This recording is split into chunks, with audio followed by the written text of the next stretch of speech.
Dear students, स्वागत है आपका केमिस्ट्री की रिवाइज इन 40 मिनट्स। ठीक है ना। Chemistry with Sandeep sir. देखिए हमने जो लास्ट क्लास जो ली थी, उस लास्ट क्लास में जो टॉपिक स्टार्ट किया था वो वाला जो अपना अभी पेपर चल रहा है वो था कोऑर्डिनेशन केमिस्ट्री। और उसमें जो था वो था coordination first, coordination compound first. और अब जो करेंगे वो करेंगे कोऑर्डिनेशन कंपाउंड सेकंड। अपने क्लास की खास बात आपको पता ही है कि हम क्या कर रहे हैं, रिवाइज कर रहे हैं। और रिवाइज की भी अपनी लिमिट क्या है, रिवाइज इन 40 मिनट्स। ठीक है ना। 40 मिनट में जितना पढ़ना है वो पढ़ेंगे।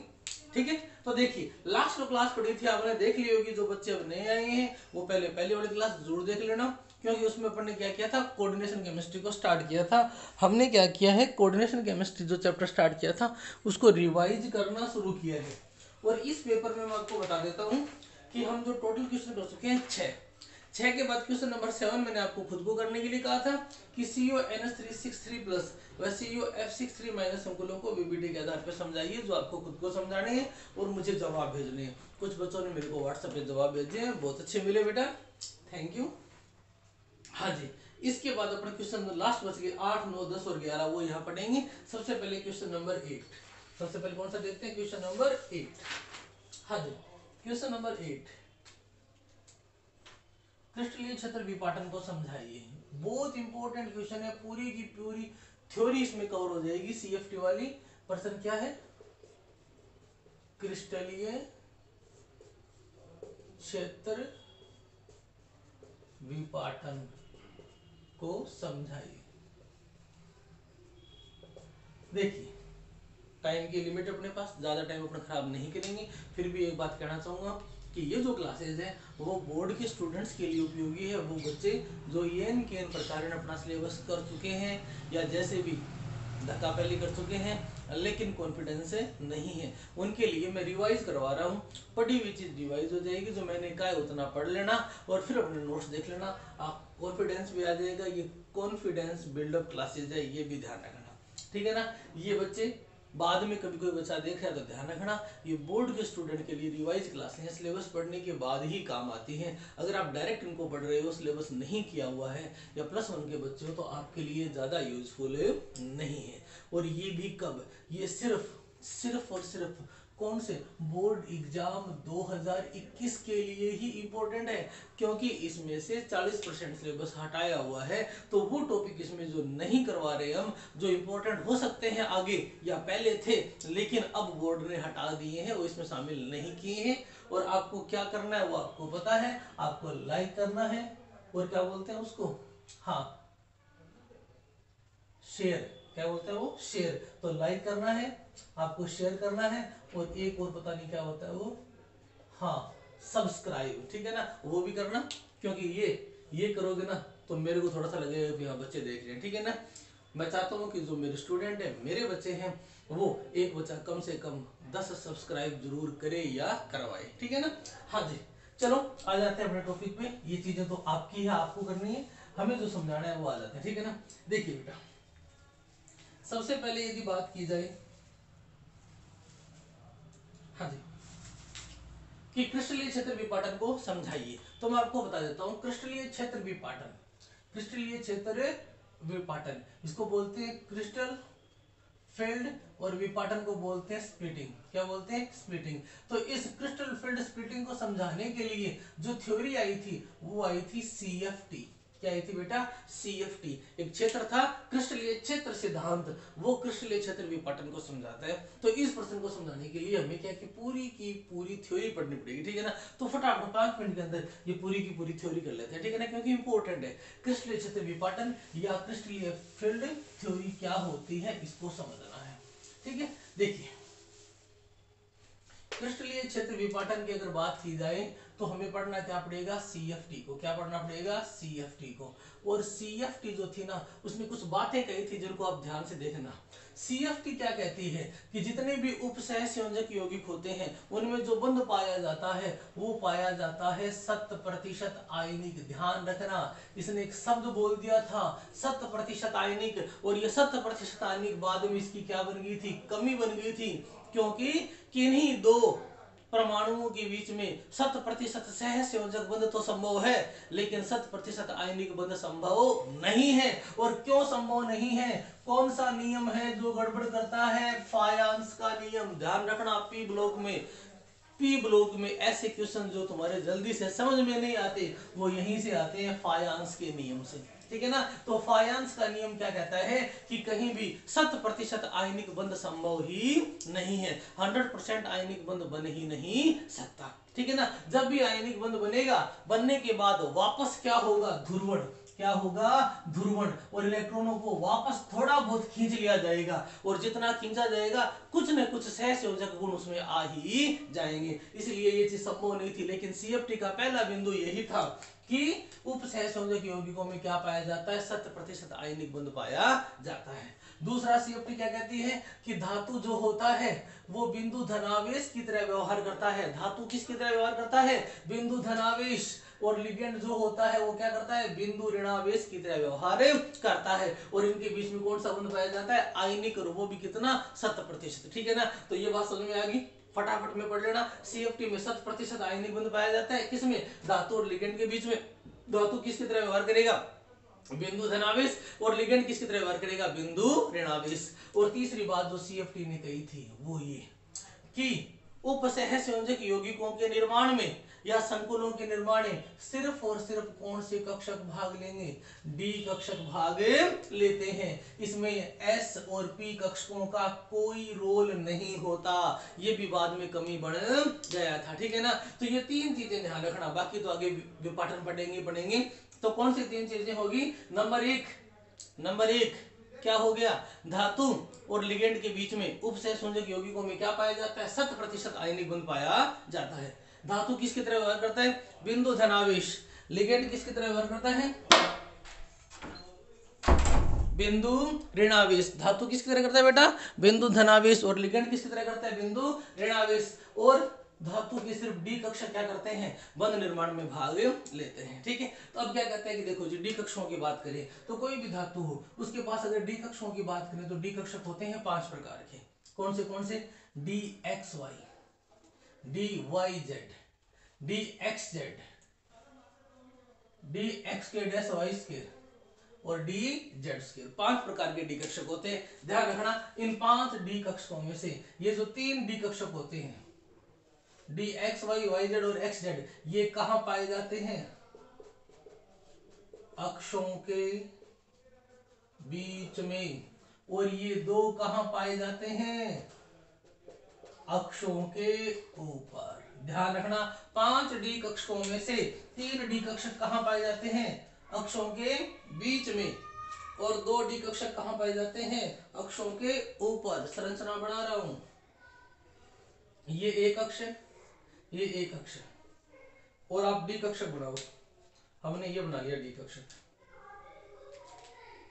डी कक्षक कैसा होता है? द्विडंबराकार। एक लोब ये आ गई,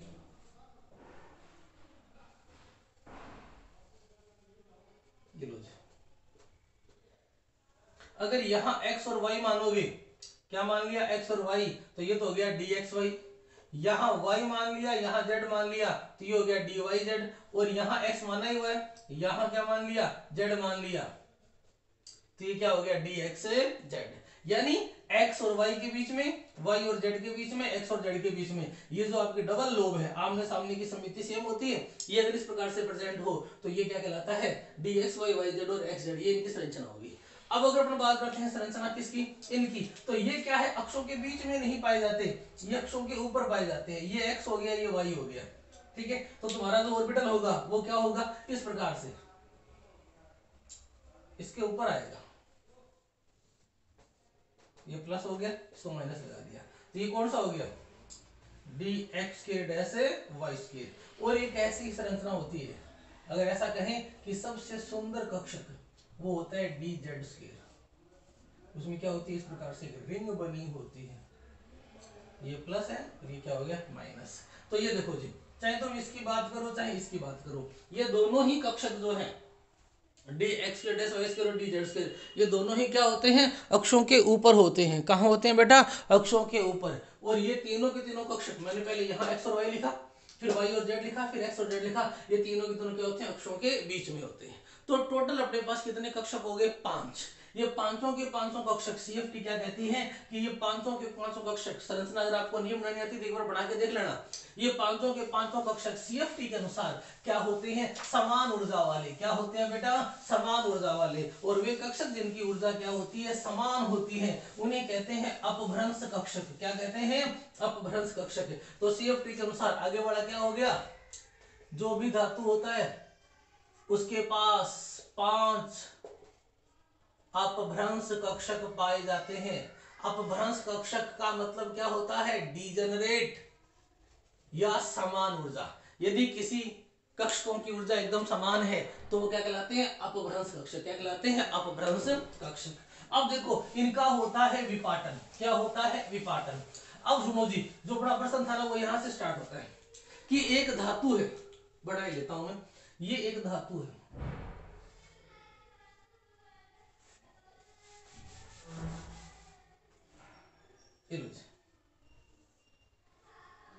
कोई धातु था और ये धातु के 5 डी कक्षक है। कौन से, DXY, YZ, XZ, X² और DZ²। ये 5 डी कक्षक है। ये पांचों डी कक्षक क्या होते हैं, एकदम समान ऊर्जा के। कैसे होते हैं, समान ऊर्जा के। और जब इनकी ऊर्जा क्या है, समान है, तो इन्हें क्या बोलेंगे, अपभ्रंश डी कक्षक। क्या बोलेंगे, अपभ्रंश डी कक्षक। ठीक है ना। अब क्या कहता है कि जब किसी धातु से लिगेंड जुड़ता है, तो लिगेंड जुड़ता है तो धातु धनावेश है और लिगेंड ऋणावेश है, उसके पास आएगा। तो लिगेंड जब उसके पास आएगा तो लिगेंड के द्वारा उस पर प्रतिकर्षण लगेगा और प्रतिकर्षण के कारण ये जो कक्षक है ना, इन पे प्रतिकर्षण लगने के कारण इनकी ऊर्जा बढ़ जाती है और उसी प्रतिकर्षण के कारण बाद में क्या हो जाता है, विपाटन। क्या हो जाता है, विपाटन। तो हम 2 प्रकार के संकुल पढ़ेंगे। सपोज करो Ml4 संकुल बन रहा है और ये क्या बन रहा है, Ml6।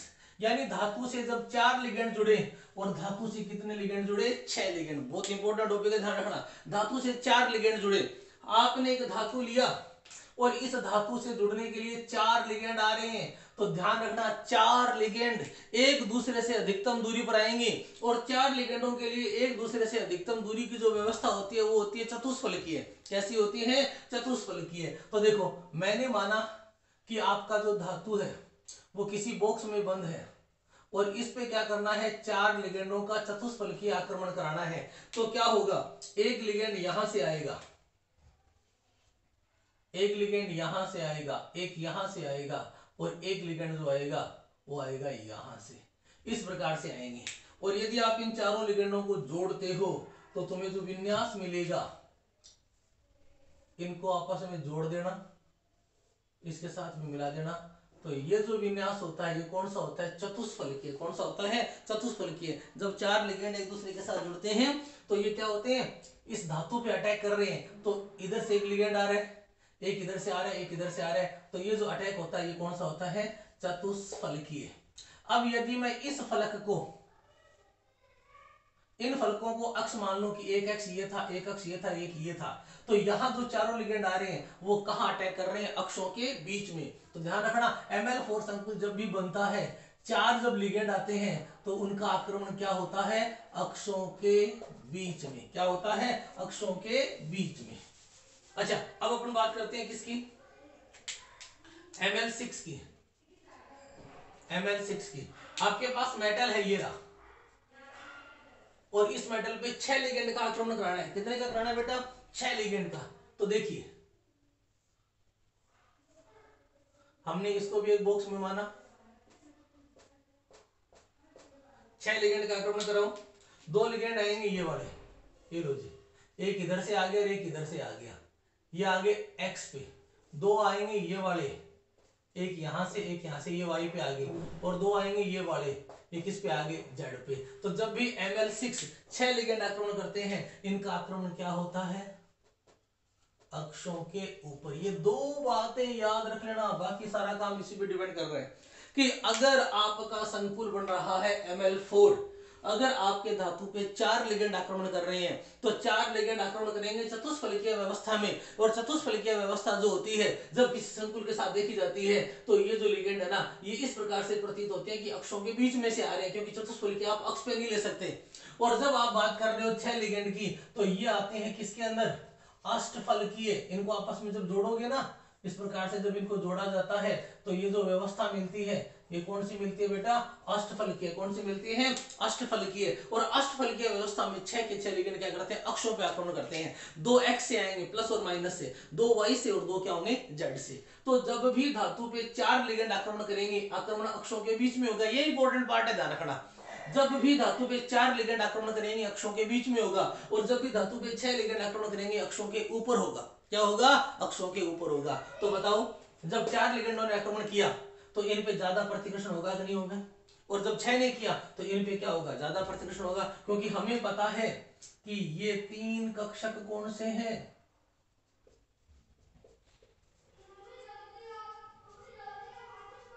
अक्षों के बीच में, और ये 2 कौन से हैं, अक्षों के ऊपर। तो जब भी हम क्या करते हैं, जब भी हम क्या करते हैं, जब भी हम क्या करते हैं, संकुल का निर्माण करते हैं, धातु पे लिगेंड आक्रमण करते हैं, तो अगर 4 लिगेंड आ रहे हैं तो आने वाले चारों लिगेंड क्या होंगे, अक्षों के बीच में आएंगे, चतुष्फलकीय संरचना बनेगी। और आने वाले 6 लिगेंड कहां होंगे, अक्षों के ऊपर आएंगे, अष्टफलकीय संरचना बनेगी। अब देखो जी, जैसे ही लिगेंड आने प्रारंभ हुए, चाहे लिगेंड 4 आए चाहे लिगेंड 6 आए, जैसे ही लिगेंड आने प्रारंभ हुए, बताओ जी प्रतिकर्षण तो सब पे लगेगा, किसी पे ज्यादा किसी पे कम, प्रतिकर्षण तो सब पे लगेगा। तो ये क्या हो जाते हैं, उच्च ऊर्जा वाले। क्या हो जाते हैं, उच्च ऊर्जा वाले। मैंने कहा कि ये तो कौन से थे, अपभ्रंश डी कक्षक थे, और जब लिगेंड नहीं है तब, और जैसे ही लिगेंडों ने आक्रमण प्रारंभ किया तो इसके जो डी कक्षक थे वो कैसे हो गए, उच्च ऊर्जा वाले। कैसे हो गए बेटा, उच्च ऊर्जा वाले।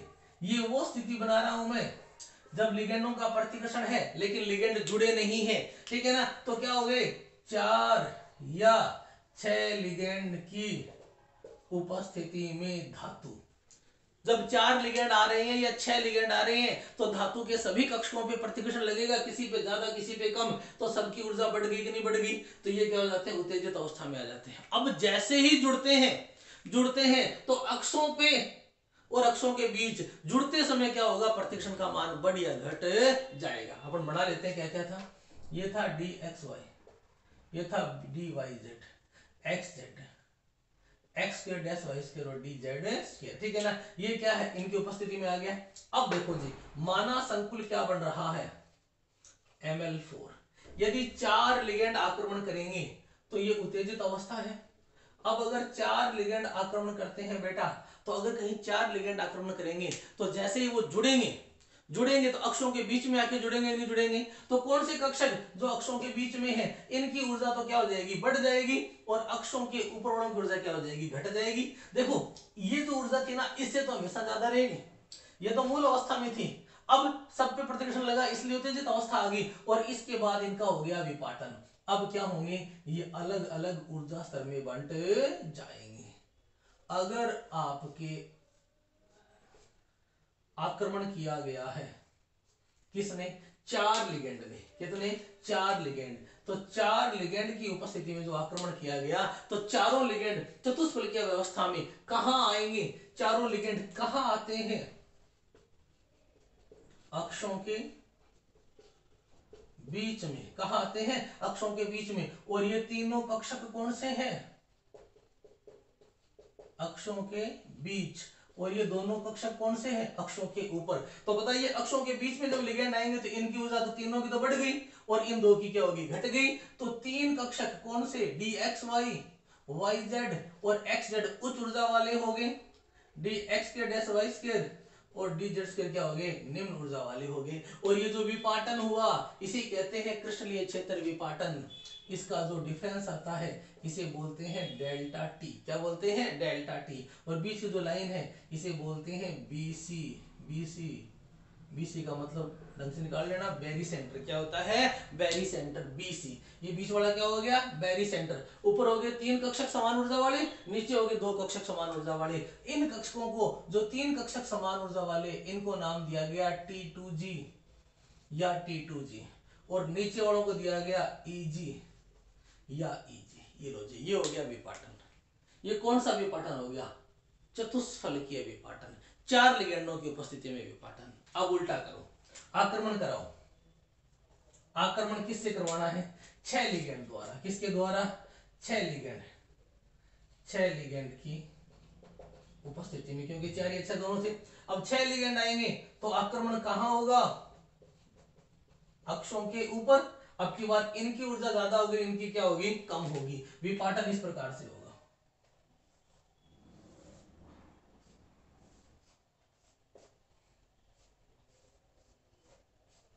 ये लो जी। अब की बार इधर चतुष्फलकीय में जो नीचे आ गए थे उधर क्या गए? ऊपर चले गए, ठीक है ना? तो क्या नाम है इनका?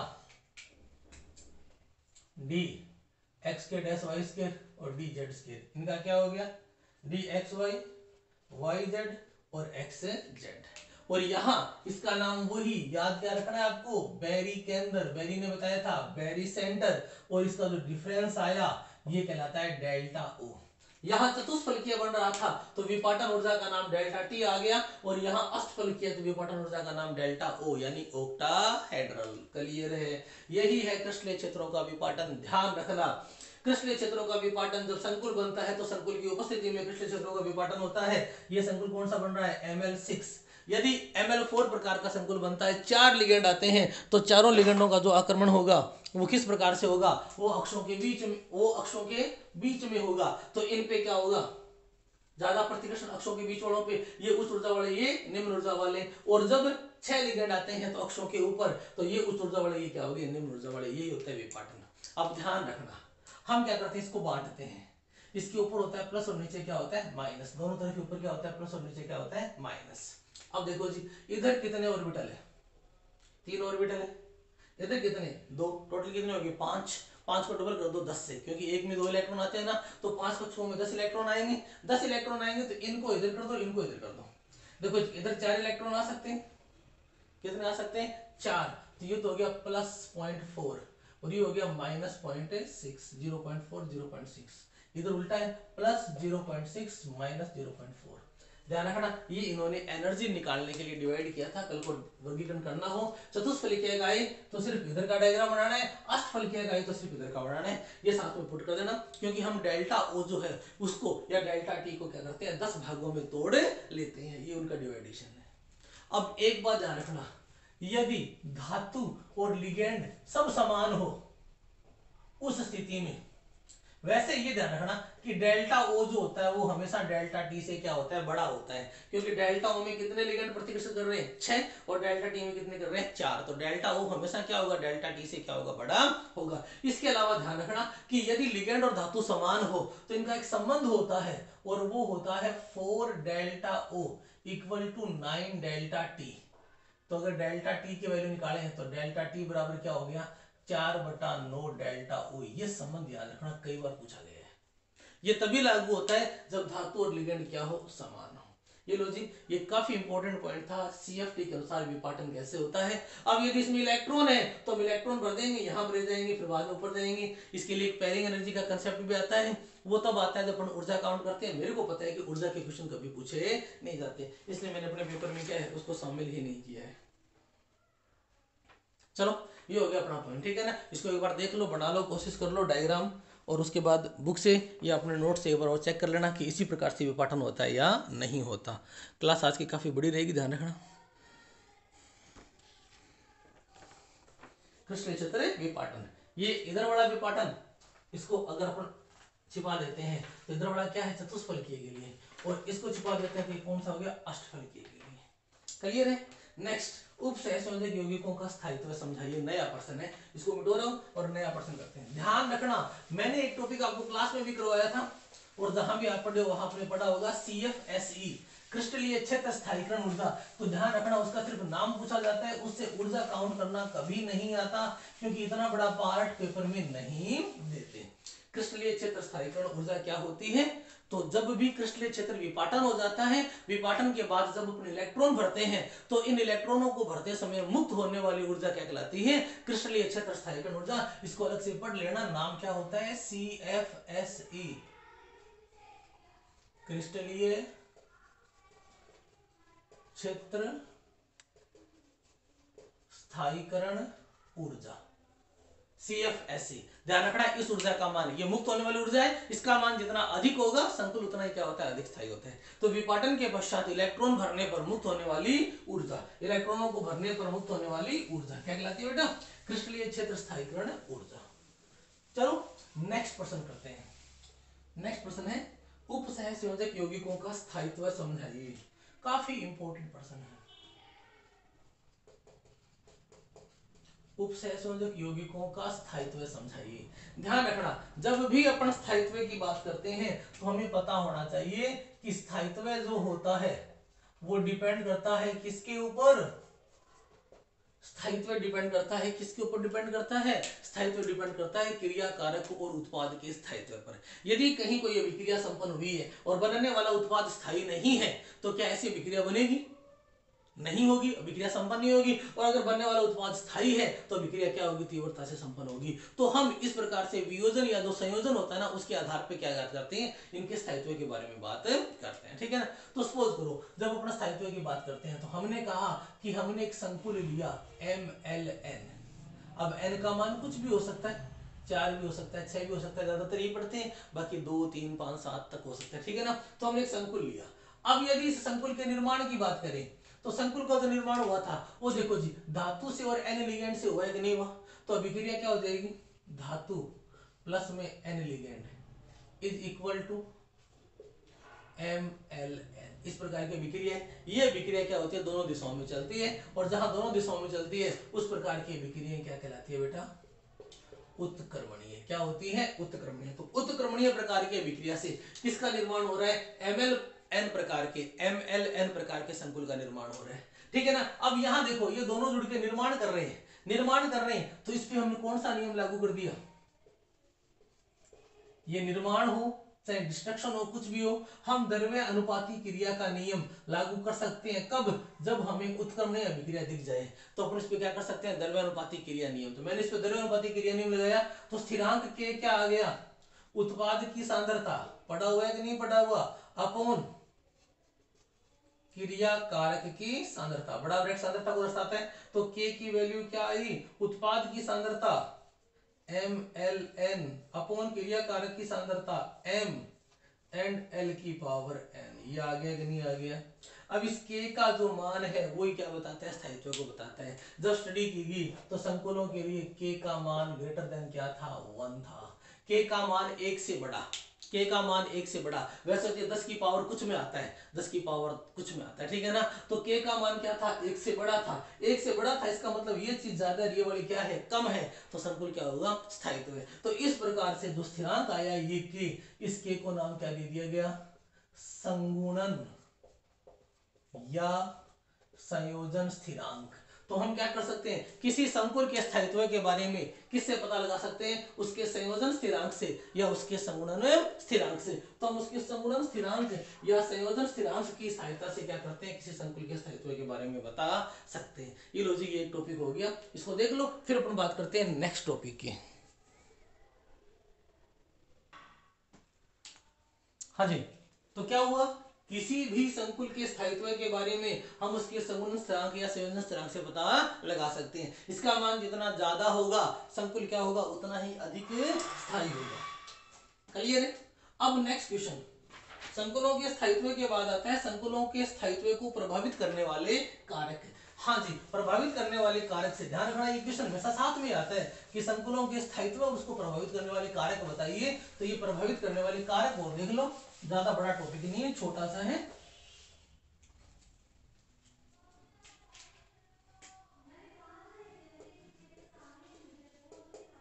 संकुलों के स्थायित्व को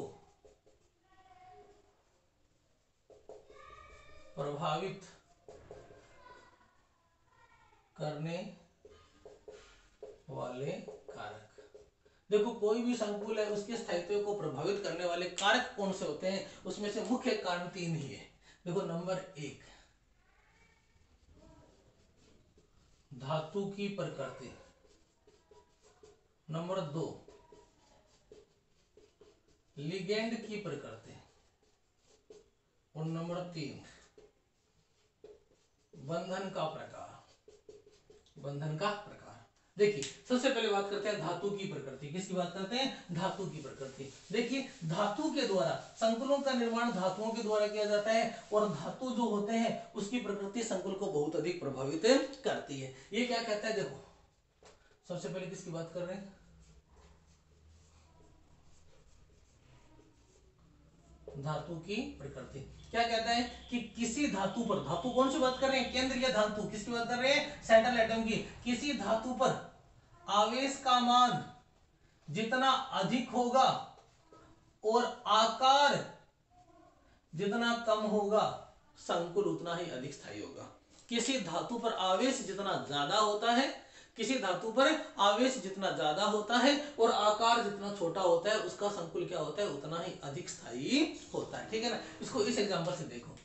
एक एग्जांपल है FeCN6 4- और एक एग्जांपल है FeCN6 3-। इसमें लिगेंड एक जैसे हैं, धातु भी एक जैसे हैं। अब धातु एक जैसे हैं लेकिन आवेश और आकार क्या है? अलग है। यहां पे धातु है Fe+2 और यहाँ पे धातु है Fe+3। ध्यान रखना Fe+3 का आकार क्या है? छोटा। आकार क्या है? छोटा। और आवेश क्या है? ज्यादा। तो ये वाला संकुल क्या होगा? अधिक स्थायी होगा। क्या होगा बेटा? अधिक स्थायी होगा। हाँ क्या कर रहे थे अपन कि FeCN6 4- और FeCN6 3-। यहाँ पे Fe+2 है, यहाँ पे Fe+3 है। इसका आकार होता है छोटा, इसका आकार होता है बड़ा। इस पे आवेश है ज्यादा, इस पे आवेश है कम। तो ज्यादा स्थायी कौन सा हो गया? ये वाला। तो ये संकुल ज्यादा स्थायी होने के पीछे एक ही कारण है। कौन सा है? केंद्रीय धातु आयन की प्रकृति। आवेश जितना ज्यादा होगा, आकार जितना छोटा होगा, संकुल उतना ज्यादा क्या होगा? स्थायी होगा। और आवेश और आकार के लिए हम एक शब्द और काम में लेते हैं, वो होता है आवेश घनत्व। क्या होता है? आवेश घनत्व। तो किसी केंद्रीय धातु आयन का आवेश घनत्व जितना अधिक होता है संकुल उतना ही क्या होता है? अधिक स्थायी होता है। यानी आवेश का मान बढ़ा के आकार को छोटा करना तो आवेश घनत्व बढ़ेगा कि नहीं बढ़ेगा? तो जिस संकुल में केंद्रीय धातु आयन पे आवेश घनत्व अधिक होगा वो संकुल क्या होगा? अधिक स्थायी होगा। क्लियर है? अब इसमें देख लिया, एक एग्जांपल और देख लो। कई बार क्या करते हैं, समान आवेश वाले भिन्न भिन्न धातु ले लेते हैं और बताओ भी किसका संकुल ज्यादा स्थायी है। तो देखो Mn की बात करते हैं। एक संकुल में Mn+2 है, Mn के बाद आता है Fe, एक में Fe+2 है, Co Ni+2 Cu+2 Zn नहीं बनाता। ठीक है ना? छोड़ दो Cu+2। अब कहते हैं कि इनके संकुल है और इन संकुलों में लिगेंड एक जैसे हैं तो तुलना कीजिए। तो ध्यान रखना Mn+2 Fe+2 Co Ni और Cu इधर चलने पर आकार में क्या आ रही है? कमी आ रही है। आवेश तो समान है, आकार में कमी आ रही है। तो संकुलों का स्थायित्व भी क्या होता है? बढ़ता जाएगा। अगर पूछ ले कि Co+2 और Cu+2 के समान लिगेंडों के साथ बने एक जैसे संकुलों में स्थायित्व किसका ज्यादा होगा? तो Cu+2 का होगा। क्यों? क्योंकि जब लिगेंड एक जैसे हैं, केंद्रीय धातु परमाणु की ऑक्सीकरण अवस्था एक जैसी है तो फिर आकार बताएगा। क्या बताएगा? आकार। तो ये ध्यान रखना, यहां से कई बार क्वेश्चन पुट हो जाता है। तो ये हो गया पहला कारक, धातु की प्रकृति। तो ध्यान रखना, धातु पे आवेश घनत्व बढ़ने पर संकुल का स्थायित्व बढ़ता जाता है। यानी केंद्रीय धातु पर आवेश का मान बढ़ने पर और आकार का मान घटने पर संकुल का स्थायित्व बढ़ेगा। ठीक है? दूसरा,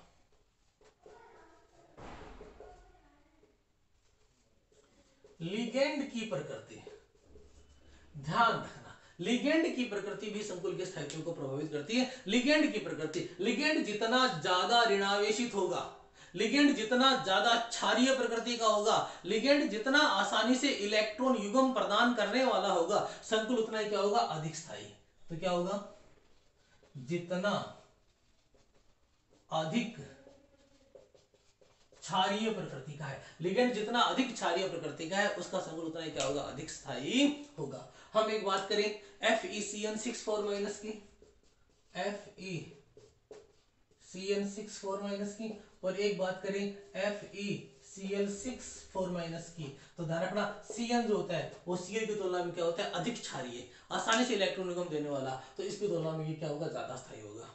इसके अलावा अगर यहाँ अमोनिया आ जाता तो वो क्या होता, ज्यादा स्थायी, क्योंकि अमोनिया की क्षारीय प्रकृति होती है। क्लोरीन इलेक्ट्रॉन युग्म देता है लेकिन मुश्किल से, ठीक है ना। तो लिगेंड जितना अधिक क्षारीय प्रकृति का होगा, एकांकी इलेक्ट्रॉन युग्म जितना आसानी से प्रदान करेगा, उतना ही अधिक संकुल क्या होगा, स्थायी। तो क्या होगी, प्रकृति, लिगेंड की क्षारीय प्रकृति संकुलों के स्थायित्व को क्या करती है, बढ़ाती है।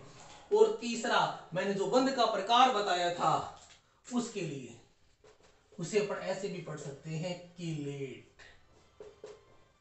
अगर लिगेंड है एक दंतुक और अगर लिगेंड है द्विदंतुक या बहुदंतुक, तो इस स्थिति में एक दंतुक है तो वो सामान्य बंध बनाएगा, लेकिन द्विदंतुक या बहुदंतुक होती क्या बन जाएगा, साइकिल। क्या बन जाएगी, साइकिल या वलय। और इसे क्या कहते हैं, कीलेट। सबसे पहले पढ़ा था कीलेट। और जहां कीलेट का निर्माण होता है, कीलेटीकरण की प्रक्रिया होती है, वो संकुल क्या होते हैं, कीलेट बनने के कारण क्या होते हैं, सामान्य परिस्थिति से अधिक स्थायी होते हैं। तो ये कीलेट बनने के कारण क्या है, अधिक स्थायी है। तो ये ध्यान रखना।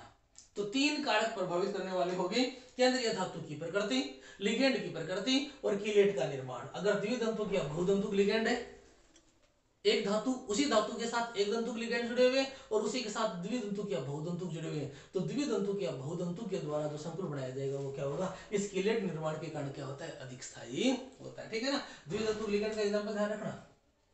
हमने यहाँ लिगेंडों को डिटेल में पढ़ा नहीं है।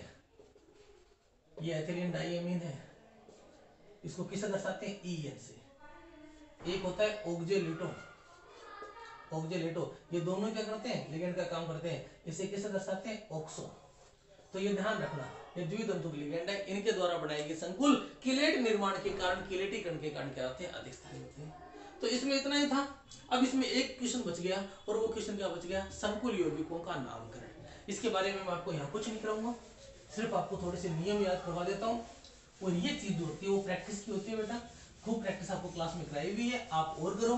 फिर भी कोई दिक्कत हो तो कॉपी में लिखो, फोटो खींचो और मेरे को भेजो व्हाट्सएप पे, ठीक है ना। और वहां आपको इसका जवाब मिल जाएगा, ठीक है ना। तो देखो जी, नामकरण, संकुल यौगिकों के IUPAC नामकरण में सबसे पहला काम क्या करना है, केंद्रीय धातु परमाणु को पहचानना है। केंद्रीय धातु परमाणु को पहचान के उसकी ऑक्सीकरण अवस्था ज्ञात करनी है।